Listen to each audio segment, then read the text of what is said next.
Doodle did a survey of more than, I believe, 1,500 professionals. And what they found is, on average, people in these roles spend more than 5 hours in scheduling meetings, just back and forth in trying to find the right time. Imagine 5 hours every person spending every week to schedule meetings. You're listening to the Microsoft Research Podcast, a show that brings you closer to the cutting edge of technology research and the scientists behind it. I'm your host, Gretchen Huizinga. In a world where productivity is paramount and only a handful of people have personal assistants, many of us are frustrated by the amount of time we spend in meetings, and worse, the amount of time we spend planning, scheduling, and rescheduling those meetings. Fortunately, Dr. Pamela Bhattacharya, a principal applied scientist in Microsoft's Outlook group, wants to turn your email into your own personal assistant, and a smart one at that. Today, Dr. Bhattacharya tells us all about Scheduler, Microsoft's virtual personal assistant, and how her team is using machine learning to put the I in Intelligent PDAs.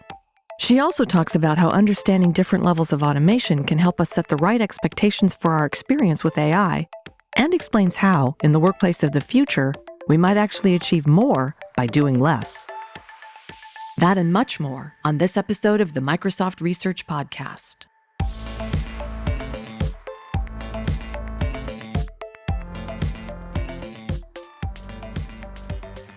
Pamela Bhattacharya, welcome to the podcast. Thank you. Thank you for having me. That's a great name. Does it mean something? No, I don't think it has a meaning. I bet it does somewhere, but we don't care. Maybe. I don't know. Okay, Yeah. that's your homework for the... Yeah, I think my sister will be better at that. She did this whole family tree for our entire family. So yeah, I think she might know. I'll get her on the podcast Yeah. next week. Okay. Yeah. Well, let's start by getting you situated for our audience. You're a principal applied scientist at Microsoft, and you're currently working in the Outlook product group. Mm-hmm. I'll have you tell us that story a little bit later, but first I want you to tell us more generally about what excites you about the work you do and what gets you up in the morning. I think I really believe in Microsoft's core mission, which is to empower every individual and every organization in the world. And I think productivity is the core to it.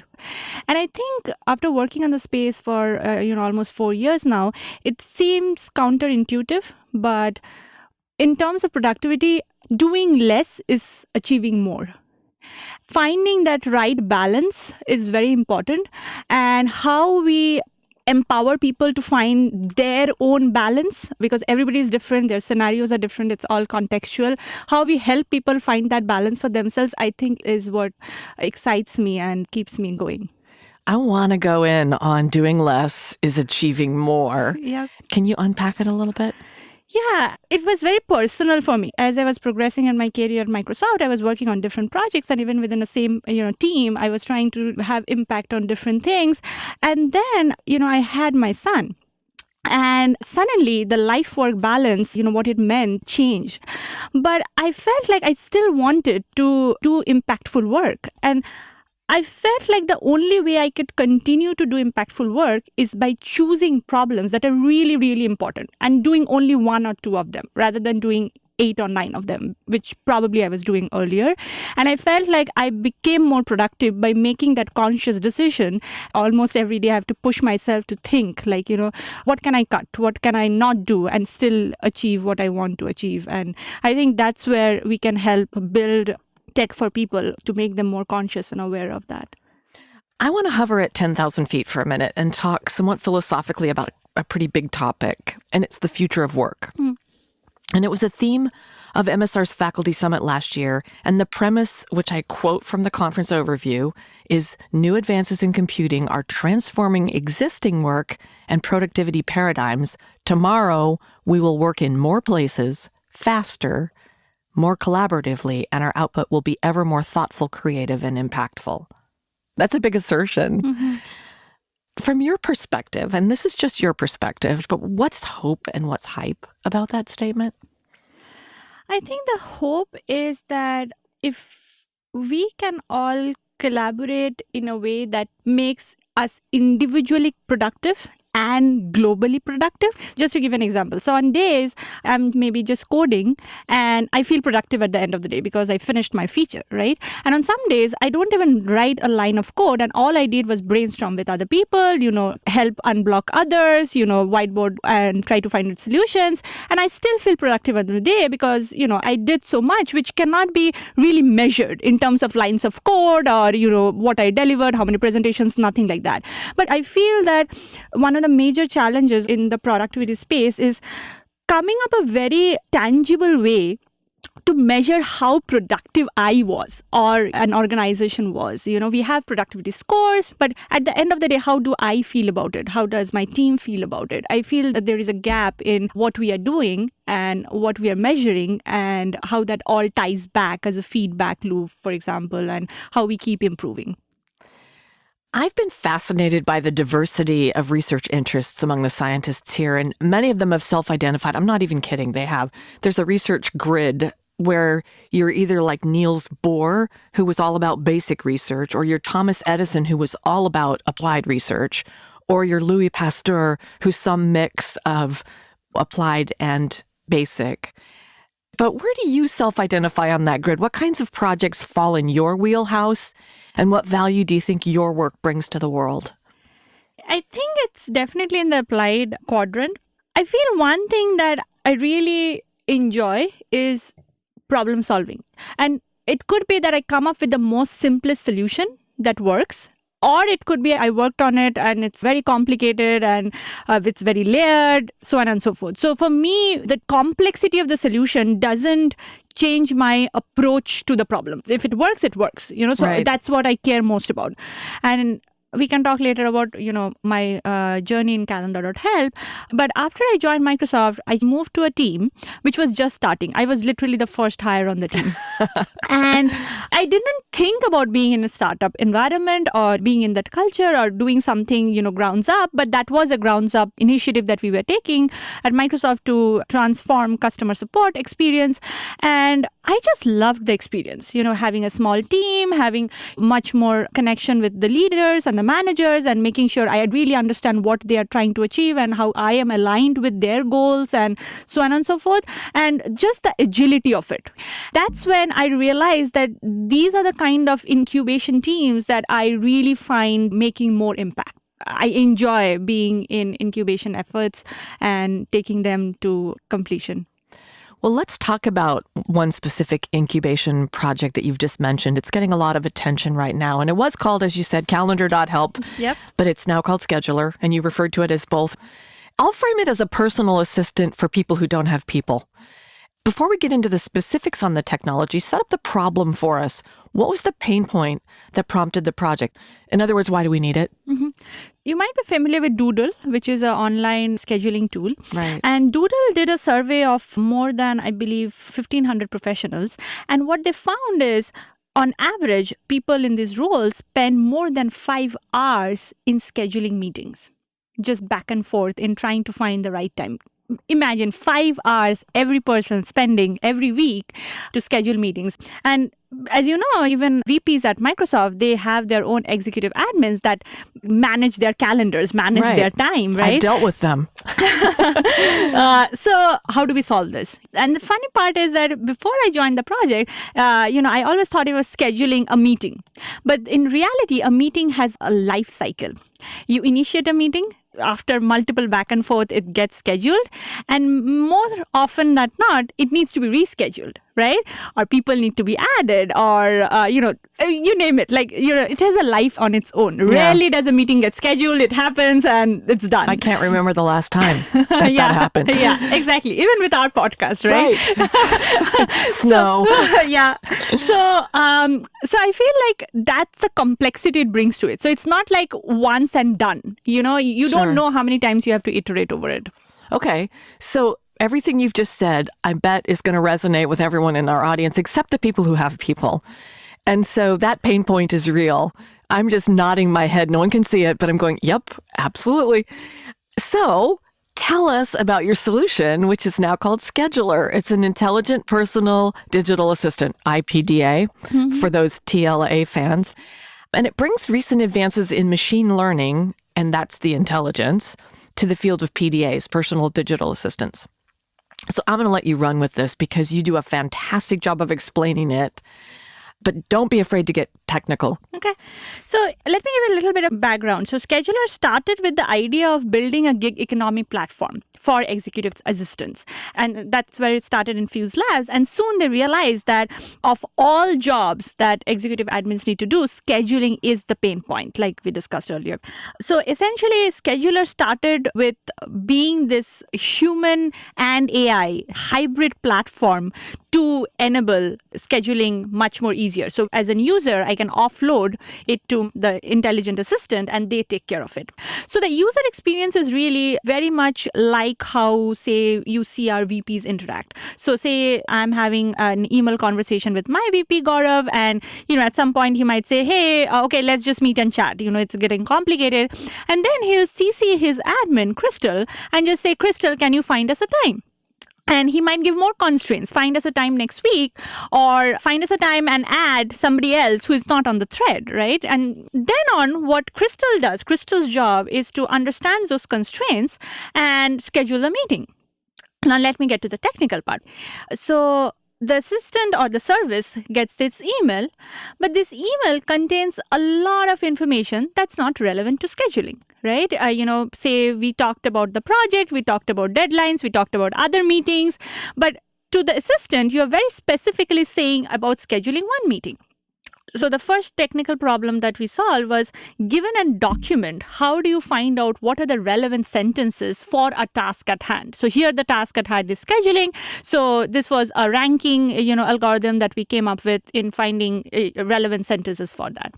Okay, so that's step one. Step two, once you have found the relevant sentences, then it's about understanding intent. What are you trying to do? Oh, you're trying to schedule one meeting, recurrent meeting, an online meeting, a phone call, a lunch, because all those will define how you choose the times or what you do with it, right? And it's very contextual. So you might say, let's have a lunch meeting, right? So then the assistant needs to understand that, okay, I can only look between times, say between 11:30 and 1, because nobody has lunch either at 10 or at 4, right? Versus, so understanding the context, understanding what are the constraints that apply to this meeting, your intent is the second step. And the third step is, now, what do I do with this, right? How do I process it in a way, and what is my final outcome? So for example, one of the outcomes could be, okay, I say a recruiter is trying to schedule a meeting with a candidate. The assistant doesn't have access to the candidate's calendar, right? So they have to reach out, just like an admin would reach out and say, hey, Pamela is available times XYZ, does any of this work? And they'll reply again in absolute natural language saying either yes, all that works, or no, it doesn't work, how about something else? Or they might say, I can do the first and the third, right? Or, even more complicated, it becomes like, if say we give 3 options, 2 on Tuesday and 1 on Thursday, they just say Tuesday works. So now we have to do the job of mapping Tuesday with the options, and, so it's a whole other complicated system that's out there. And then again, as I said earlier, meeting has a life cycle, so it might get rescheduled. You might need to cancel it. You might need to add more people. You might need to drop people because not everybody's available. There's no mutual availability, so on and so forth. Right. So that's one layer of natural language understanding, parsing, interpreting. And then there's another layer of preferences, right? Personalizing the assistant for you. Because if I say, hypothetically had a human admin, they would know what times I prefer, right? I might not be a morning person at all. And they know that. They would know that, over time. But if I have a meeting with somebody, say in MSR India, they wouldn't hesitate to schedule a meeting at 8 a.m. because, that's a more human time to have a meeting, right? Right, for everyone involved. Exactly. So again, how do you have personalization, but how do you add context to it, right? So that, it's the best of all worlds.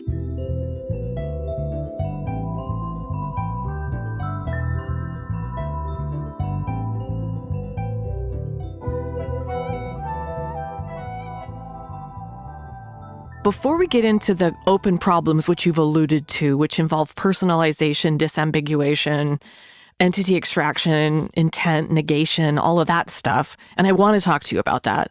First, tell us what this product does. Well, how does it work?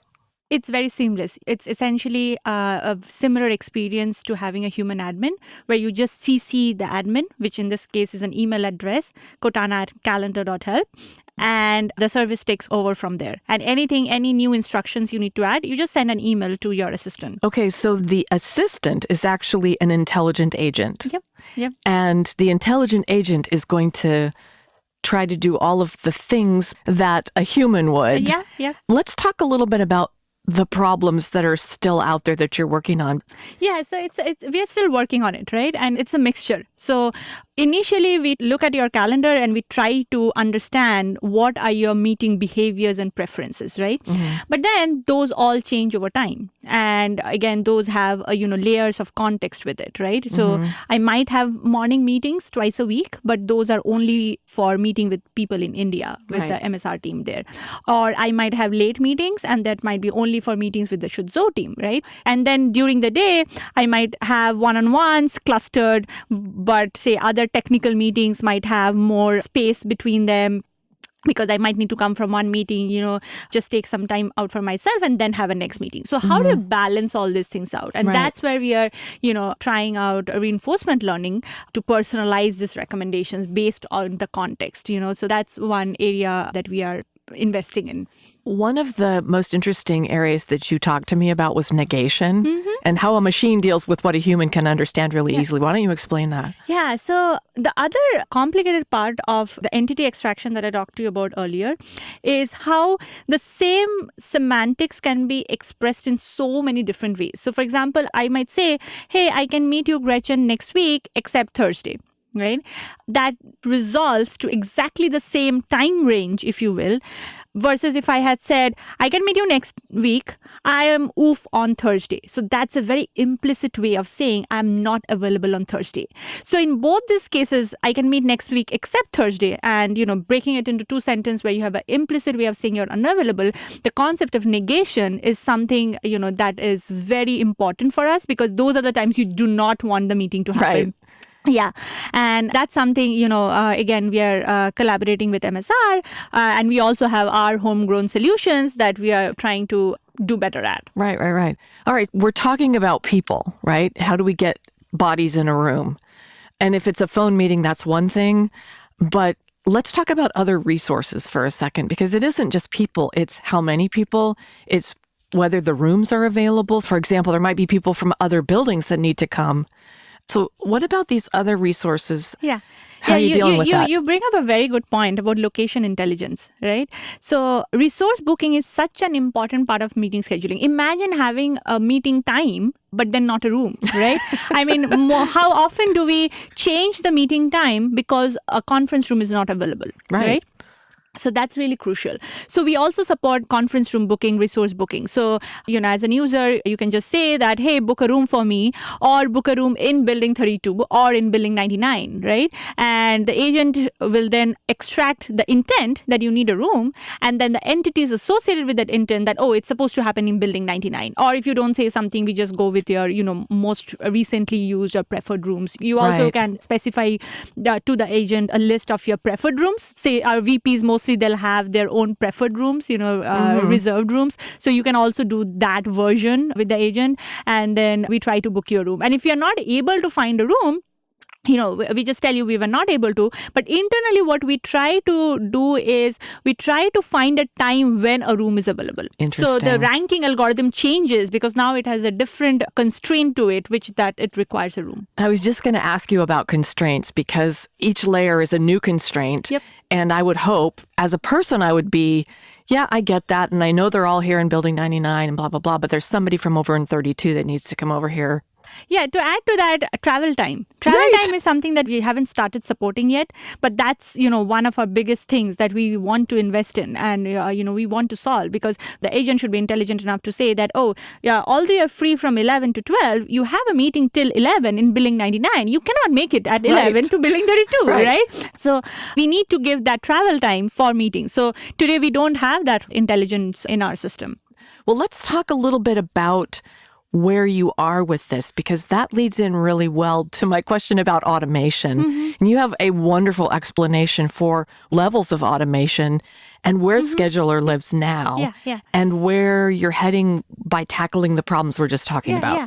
So let me first, for our audience, give a brief about the levels of automation so that everybody is on the same page. So we draw the analogy from automation in cars, right? So in the automobile industry, the Society of Automobile Engineers, they have done a great job in creating these levels, right? Let me go through the levels. Level 0 is like, you are in complete control. There is no intelligence, no assistance, nothing. Level 1 is like most smart cars. So you're still in complete control, but you have some assistance, right? Level 2, level 3 is more. The assistance is increasing. You can get, sensors when you have a blind spot, or your wipers turn on automatically when it's raining. Again, you're doing less to do more. And then level 4, you're slowly giving away, delegating more and more of the task of driving to the agent, but you are still in control. You can respond if there is an emergency. And level 5, you are just in your back seat and sleeping. Autopilot. Right? Yeah, autopilot. There you go. So in terms of your personal agents, that's where the spectrum is, right? Okay. And we are probably at level 2 right now, right? So I think this framework is applicable to more than scheduler or anything intelligent, because I feel it's a great way to set user expectations. Right. So imagine if I went to buy an intelligent car and I didn't know where in the spectrum it falls, and I bought a level 2 car expecting it's a level 5 car, I'll be disappointed, right? Or angry. But if I knew that I'm buying a level 2 car, I know what I can expect. Right. Similarly with digital assistants. So many of our users, in the initial days, they would expect scheduler to do things which it's probably a level 5 expectation. So for example, can you reschedule a different meeting on my calendar to accommodate this meeting? We don't support that, right? But they assume because humans can do that. Human admins can do that. When you share your calendar with them, when you give them access, they can go to your calendar and reschedule meetings, right? That's a level 5. We don't support that. So we did sense frustration from people because they were not aligned with what the technology was, what the product was. So this gives us a great way to align our product, and where we are with the user expectations, because a lot of happiness in using something or doing something comes from having the right expectations. I'm loving your phrase, we don't support that. I think I'm going to start using it. Instead of I can't do that, I don't support that.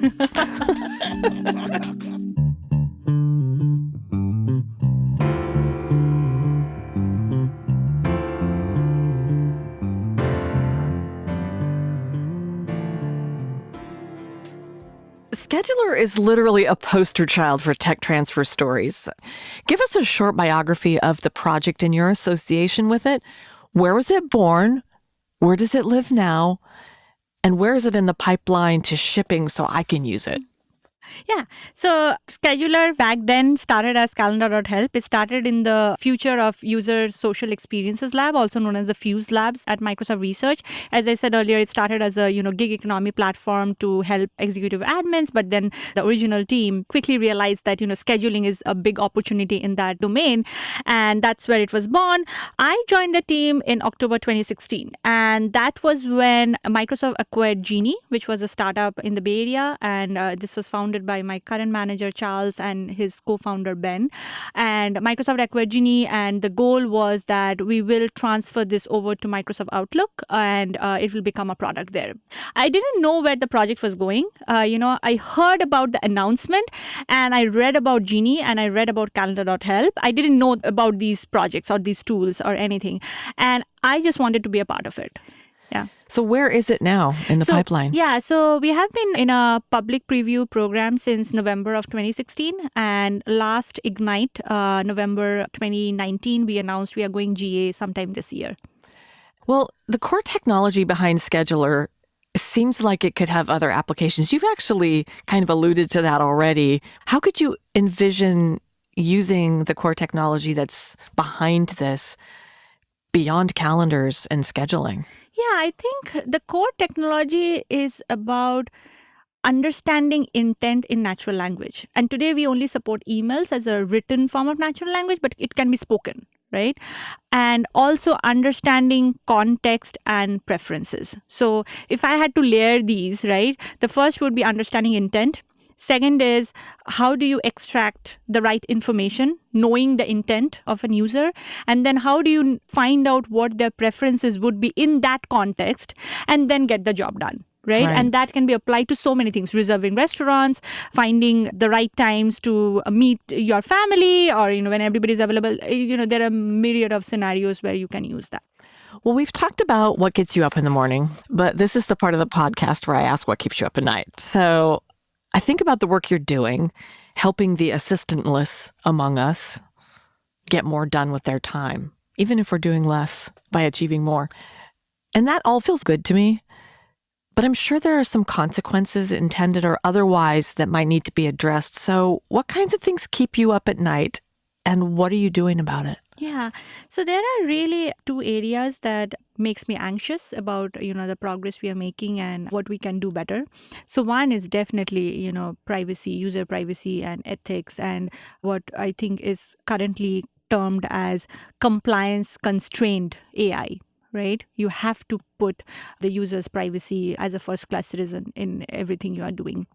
So I think that's definitely a big area where I know many, many, many teams and Microsoft is investing. And I think we have a long way to go there. How can we build even powerful models, but making sure that we are honoring the privacy of the users. Right.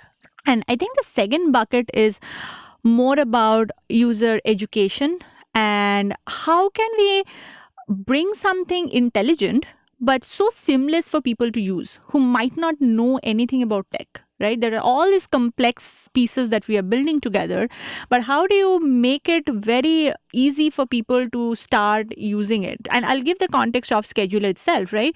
Many times when, say, the organizer of the meeting, they have CC'd Cortana, and Cortana had reached out to the invitee saying that, hey, something, I need this information from you. Many a times, those invite people who receive that email from Cortana do not know how to react to it. Should I write an email? It's an agent. It's a bot. What should I do with it, right? So it doesn't scale for us to go one-on-one and tell everybody, how you use the product, right? So how can we make that so seamless? Because in the core, the service itself is so complicated, right? Yeah. But then how do you just almost flip the coin, and the person who is using it or is on the other side of not just the user, but, the invitees of the meeting or anybody involved, in the service, to them it feels seamless. I feel that is very core. And today I feel there are a lot of missing parts where we could do more. Well, it's story time, Pamela, and I would love to hear yours. Tell us a little bit about yourself. What got you started along the path to automating my scheduling problems? And how'd you end up at Microsoft? So I came to the United States to get my PhD, and along the way I did an internship at Microsoft, and I got a full-time offer. It was more a personal decision at that point to join Microsoft because me and my husband, my boyfriend at the time, we were in a long-distance relationship for almost 6 years, and he got an offer from MSR, and we felt like, this was a great opportunity for us to be together. And the reason I say that is there was no applied science role 8 years back at Microsoft.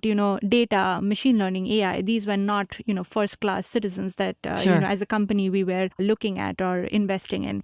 So I didn't really know how my muscle that I built at grad school during my PhD would be useful here. But luckily for me, in almost 1.5 years after joining Microsoft, we had this applied science role. And that's, how I started with this team I was talking about earlier as the first person, the first hire on the team, where we wanted to use machine learning and AI to transform customer interactions and customer support in Office 365. Okay. So I believe it just worked out for me in that way, in how I always wanted to be an applied researcher. So that was about how I came to Microsoft and found a role that I really enjoy doing on a day-to-day basis. And then, about scheduler, I saw the announcement over email. When Microsoft has an acquisition, they usually send out an email to the larger org that, hey, we are doing this, we are investing in this. And I found out, and, I was very lucky that my VP, Gaurav, who is the VP for Outlook, he introduced me to Charles, who is my current manager. And, because I was so interested in working in this space, and things just happened from there. I mean, yeah. So Where did you do your doctorate? From University of California, Riverside. So you started in India, Yep. undergrad and everything. Where in India were you living? So I was born and brought up in the suburbs of Calcutta, and my family now moved to Calcutta. But I was born there, and I think again, it ties so much back to how much my family believed in STEM education. And my parents, from a very early age, they made sure that education is important, math is important, and actually, my dad, I believe, was more interested for me to pursue computer science. Both my parents actually. Yeah. Then I don't think I knew what it meant, when I signed up for coding classes, but I enjoyed it, and I think that's how things went. What's one thing people might not know about you, whether it's a personal characteristic or a life-defining moment or a personality trait or a side quest that may have influenced your decision to become an applied scientist? So I think I did not start thinking I'll become an applied scientist, right? What I did know is that I had a lot of role models, right? Like people I wanted to be like. And I wanted to make an impact the way they were making, right? And I think that all these people that I really admire, it took them a lot of hard work to get there. What we often think of like somebody is naturally good at it, but they have put in a lot of effort to get there. So that was one thing. And the second thing is that if I role model someone, I don't have to be exactly what they are doing. I have to kind of extract out what in them do I really appreciate and how can I build that muscle. So I felt like it was more about what are they doing and how are they doing and how can I apply that to my scenario and take it from there. So I think that internalizing that helped me in my path forward. It sounds like you're pretty analytical about things. It's funny you say that because my manager told me the same thing in my last Connects. Because we were talking about a very different problem, like not even with the product. And he said, Pamela, you're very analytical. Yeah, I guess I am. Yeah. As we close, and I'm sad to close because it's so delightful talking to you. Yeah, same here. Thank you. I want to give you the opportunity to talk to your grad school self, the one who didn't know where her career path would take her and would love some advice from her future self. So what would you say to you? And by extension, to those in our audience who are where you were then, right now? I think perseverance is really important. And sometimes we don't realize, even people who we know as really successful, how much failures they have gone through. And I feel that is something that I would tell my younger self, is just coming back every day and trying to set the right expectations from yourself, being kind to yourself, and whatever your dreams are, you should go for them and you should just keep doing it. And not give up. Yeah, not give up. It reminds me of a phrase I've heard that I really like. Success isn't permanent. Failure isn't terminal. Absolutely. Yeah. That's great. That kind of summarizes. Pamela Bhattacharya, thank you so much for joining us today. It's been an absolute delight. Thank you. It's an honor. Thank you for having me on your show.